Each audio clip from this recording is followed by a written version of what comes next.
Civil सेवा परीक्षाओं के संबंध में आयु के मौजूदा प्रावधानों में बदलाव व्यवहारिक नहीं है। ये मंत्री हैं कैबिनेट जितेंद्र सिंह, उन्होंने कहा है अगर संविधान के मूल्यों के अनुरूप कार्य करें तो उसी को कहते हैं संवैधानिक नैतिकता। शहबाज की सलाह पे पाकिस्तान की नेशनल असेंबली भंग हो गई है।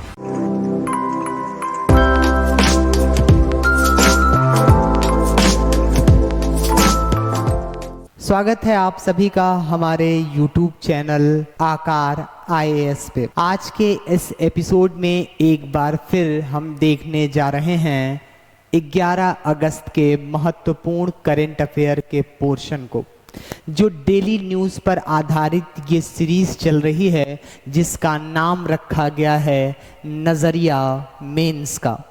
ये नज़रिया मेंस का नाम इसलिए भी रखा गया ताकि प्रत्येक अभ्यर्थी हिंदी माध्यम के लिए जो करंट अफेयर्स के सोर्सेज ढूंढने में परेशान है उनके लिए आकार IAS का ये चैनल एक ज़रिया बन सके कि वो अपने भटकाव को रोक करके न्यूज़पेपर का एनालिसिस कैसे करना है, किन किन चीज़ों को इन न्यूज़पेपर से निकाल करके एग्जामिनेशन के लिए यूज़ करना है मेंस की आंसर राइटिंग में और प्रीलिम्स में, वो यहाँ पर सीख सकें, समझ सकें और अपना सकें। इसलिए डेली न्यूज़ पर आधारित यह माइंड मैप का पोर्शन आप देख रहे हैं, जो आपके माइंड में एक ऐसा मैप क्रिएट करेगा जो आपके एग्जामिनेशन के लिए रामबाण सिद्ध हो सकता है और हिंदी माध्यम के लिए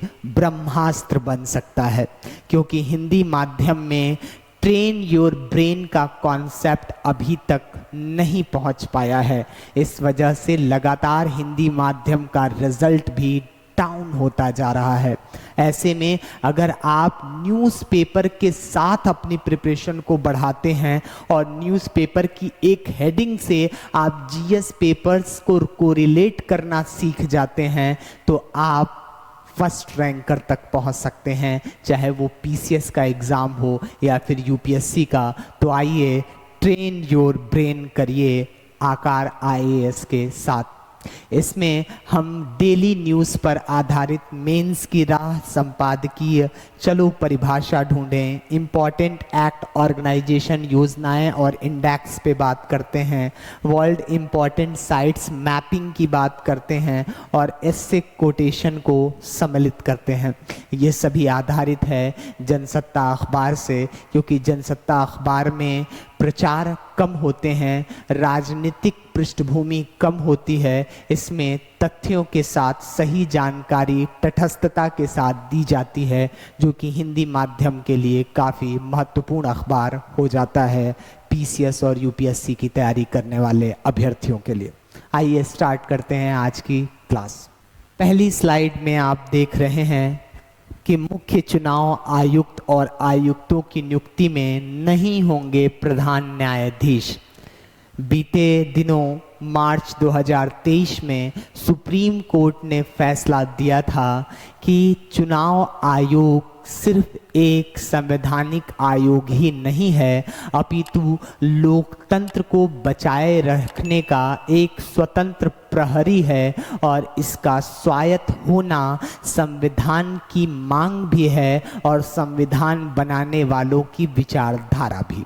ऐसे में अगर चुनाव आयोग में सदस्य और अध्यक्ष की नियुक्ति पर कार्यपालिका का एकाधिकार होगा तो वो वांछनीय है कि सरकार की मंशाओं के अनुरूप ही अपनी कार्य पद्धति को संचालित करेगा। ऐसे में उससे स्वायत्तता की उम्मीद कर पाना मुश्किल होगा और उसकी स्वतंत्रता और स्वतंत्र चेतना पर प्रश्न चिन्ह समाज, राष्ट्र और विपक्ष खड़ा करता रहेगा।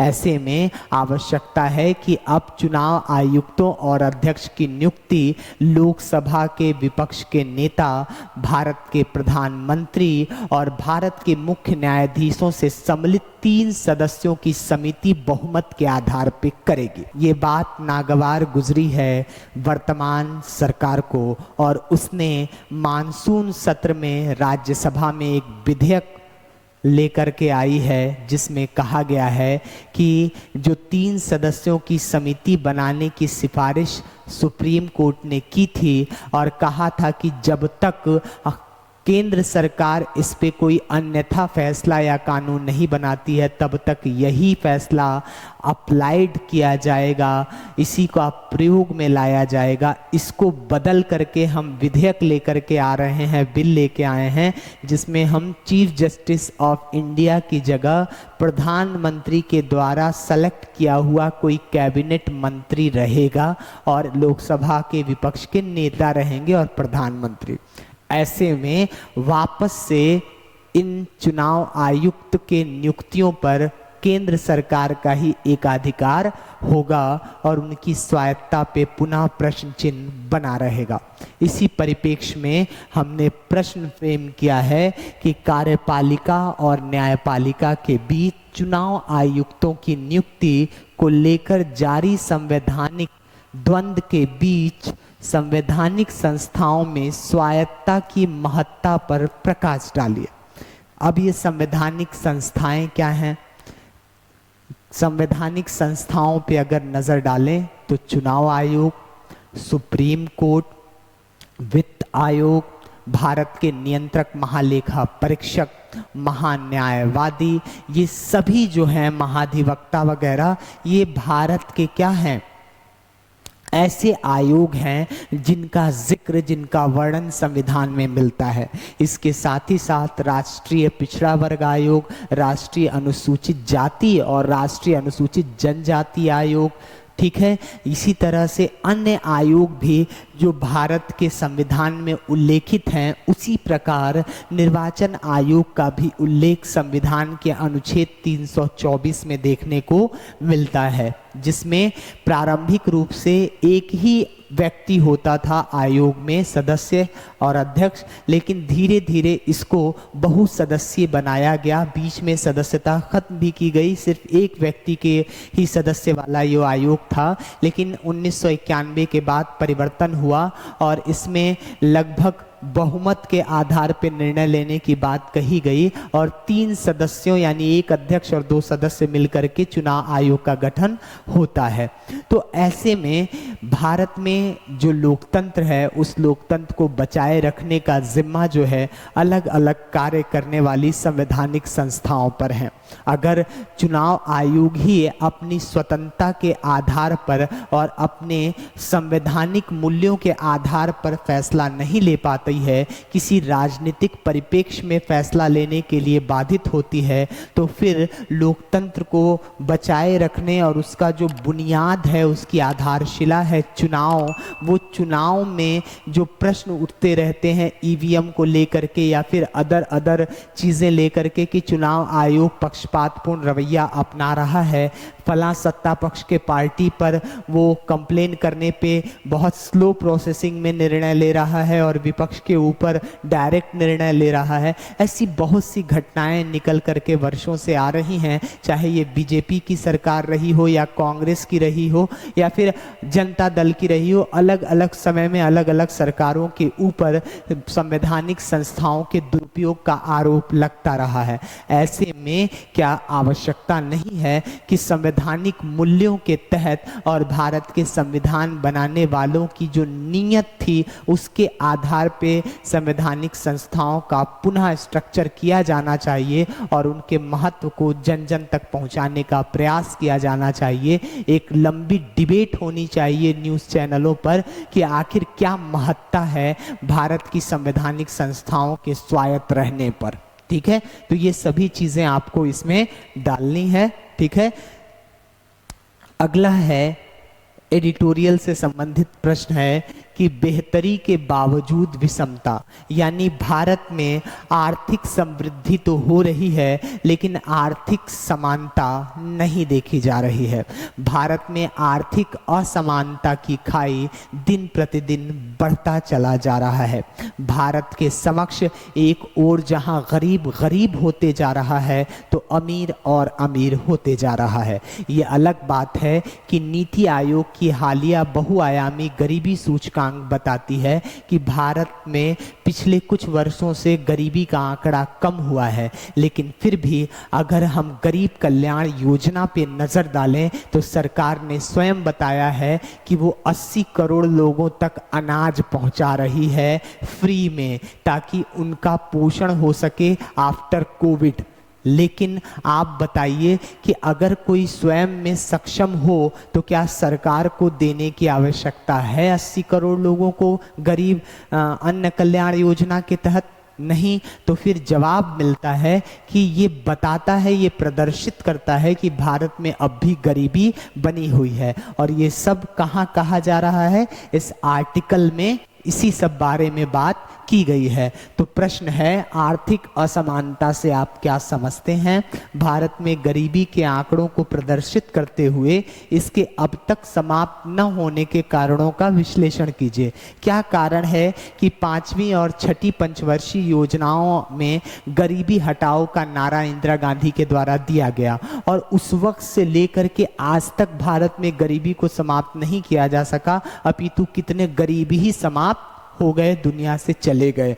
कई बुधई रामदीनों का ये हाल है कि आज भी उनके घरों में एक वक्त की रोटी मिलती है, बाकी 2 वक्त का कोई ठिकाना नहीं रहता है। कहते हैं कि ईश्वर अगर पेट दिया है तो भोजन भी कभी ना कभी उपलब्ध कराता ही कराता है। कहते हैं कि वो खाली पेट उठाता है लेकिन कुछ ना कुछ खिला के सुलाता ज़रूर है। ये ईश्वर की महिमा है, लेकिन सिर्फ ईश्वर के ताबे रह करके, ईश्वर के हिसाब से रह करके सरकारें चलने लगें तो फिर भारत में या फिर दुनिया में गरीबों पे कोई नज़र ही नहीं डालेगा। जबकि भारत का संविधान कल्याणकारी राज्य की अवधारणा पर विश्वास करता है। ऐसे में आवश्यकता है कि भारत में गरीबी के आंकड़ों को बढ़िया से अच्छे तरीके से एनालिसिस किया जाए और उनके मूल कारणों में जाकर के भारत के जोत का आकार सही किया जाए, कृषि व्यवस्था को सही किया जाए, भारत में जो अनौपचारिक सेक्टर है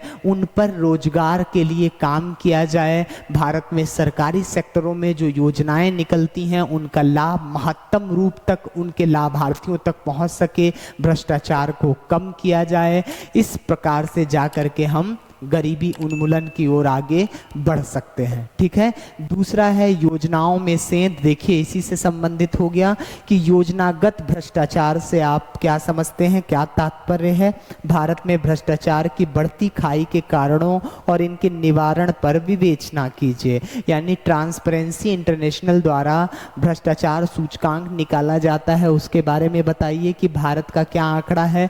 और फिर भारत के लेवल पे ही भ्रष्टाचार के कई सारी सूचनाएं आती रहती हैं, जैसे भारत के CAG जो एक संस्था है, controller auditor general of India, उसने कई सारे रिपोर्ट्स दिए हैं। अभी हाल ही में मानसून सत्र में कई सारे ऐसे रिपोर्ट आए हैं जिसमें भ्रष्टाचार की बातें की गई हैं। वहीं प्रधानमंत्री जन आरोग्य योजना जो आयुष्मान योजना की तरह चल रहा है उसमें भी भ्रष्टाचार की बात आ रही है। मनरेगा में भ्रष्टाचार होता है। प्रधानमंत्री स्वच्छता योजना के तहत जो शौचालय बनाए जाते 12,000 रुपए दिया जाता, उसमें 3,000 4,000 प्रधानों को पहले देना होता है, फिर आपको मिलता है। ये सभी न्यूज़ लगातार देखने को मिल रहे हैं। तो यही योजनागत भ्रष्टाचार का मतलब है। इसका क्या कारण है, क्यों बढ़ रहा है और इसके निवारण के लिए आप एक सिविल सेवक के रूप में क्या काम कर सकते हैं, यही यहाँ बताना है। ठीक है। तो जरूर प्रश्न का उत्तर देने का प्रयास करें। चलो परिभाषा ढूंढें। रेपो दर क्या होता है? परिवर्तनशील ब्याज दर क्या है? वेरिएंट ऑफ इंटरेस्ट ये क्या है भैया? ये कोविड-19 से संबंधित टर्म है, इसको सर्च करिएगा। संवैधानिक नैतिकता किसे कहते हैं? यानी संविधान किस प्रकार की व्यवस्था की बात करता है, उस पे ये परिभाषा आपको ढूंढनी है, पता करना है कि संवैधानिक नैतिकता यानी आपकी नैतिकता अलग हो सकती है, आपके सामने वाले के लिए नैतिकता अलग हो सकती है। एक वक्त में, एक परिप्रेक्ष्य में एक ही चीज किसी के लिए अच्छी होती है और किसी के लिए बुरी हो सकती है। उसी प्रकार से अगर हम अच्छे बुरे के चक्कर में ना पड़ के कि मेरा वाला कॉन्सेप्ट ज्यादा अच्छा है, तुम्हारा वाला खराब है, इस चक्कर में ना पड़ के हम अगर संविधान के मूल्यों के अनुरूप कार्य करें तो उसी को कहते हैं संवैधानिक नैतिकता। ठीक है।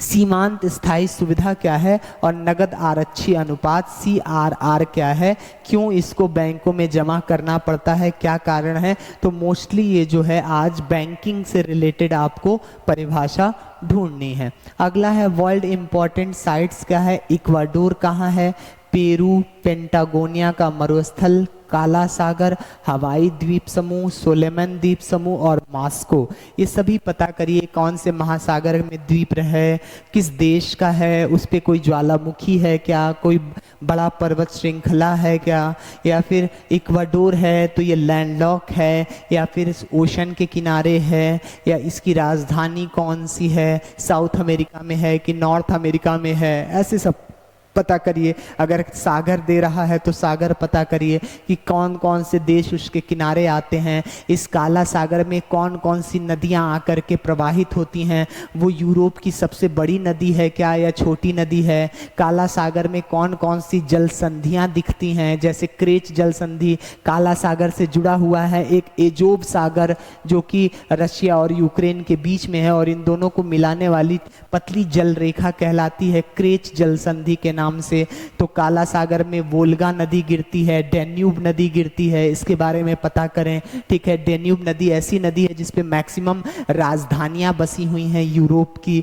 वहीं आप देखिए यहाँ पे पेंटागोनिया का मरुस्थल दिया हुआ है, तो पेंटागोनिया के मरुस्थल को पता करिए कि ये गर्म मरुस्थल है कि ठंडा मरुस्थल है, ये किस देश में अवस्थित है, ये महाद्वीपों के पश्चिमी तट पे है कि पूर्वी तट पे है, पश्चिमी तट पे क्यों है, क्या इम्पैक्ट है, किस कारण से यहाँ मरुस्थल बना है, 33.5 डिग्री अक्षांश जहाँ पे हवाएं नीचे बैठती हैं इस कारण से है कि उसके द्वीप के किनारे से जो समुद्र की ठंडी हवा जाती है जो हम्बोल्ट की जलधारा कहलाती है उसकी वजह से, ये सब पता करें आप।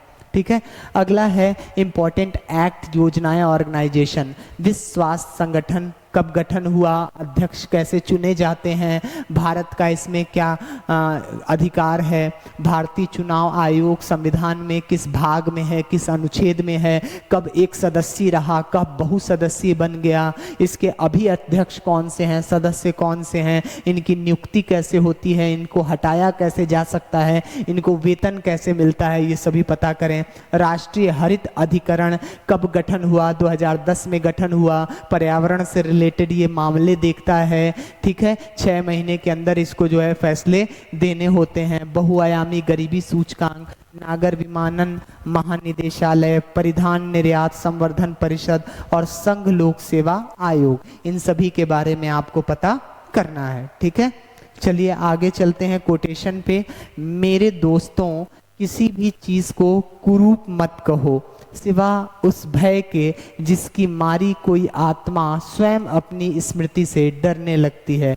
यानी सिर्फ और सिर्फ हमें जिससे डरना चाहिए वो है भय, और किसी भी दूसरी चीज को आप कुरूप मत कहिए, बल्कि अपने अंदर के डर की कुरूपता को पहचानिए और उसको निकाल कर बाहर कर दीजिए, क्योंकि साहस ही किसी मनुष्य का सबसे बड़ी आत्मशक्ति होती है, जो वो साहस के बलबूते पे कुछ भी बड़ा कर जाता है। याद करिए, अगर हम अपने भय को लिए बैठे होते तो भारत की साइंटिफिक विकास में, साइंटिफिक डेवलपमेंट में, जब अमेरिका हमें